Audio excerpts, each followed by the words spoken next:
Here in this video we will see which of the program is eating up your PC power. So let's see how to check it on your MacBook. If you have a latest Mac, then you can go here directly to the search option. If not, then you just press command plus spacebar and it will appear here, and you just have to type activity monitor.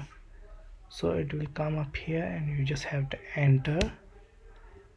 So here you can see, if you want to see your CPU usage, you can see the highest CPU usage like Windows Server and some Google Chrome and something blah blah blah. And here you can see which of the program is eating up your CPU, your memory, your disk. So you can terminate them from here. Okay, for example, I'm opening a Google Chrome. So let's see if it has any difference on CPU usage. You can see is going up because I have seen that it eats a lot of power.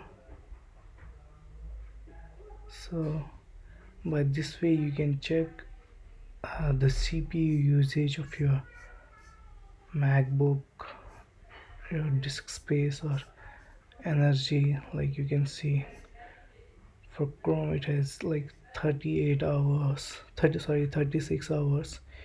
You can see what's the impact of Google Chrome on my battery. I hope you have enjoyed this video. See you, bye bye.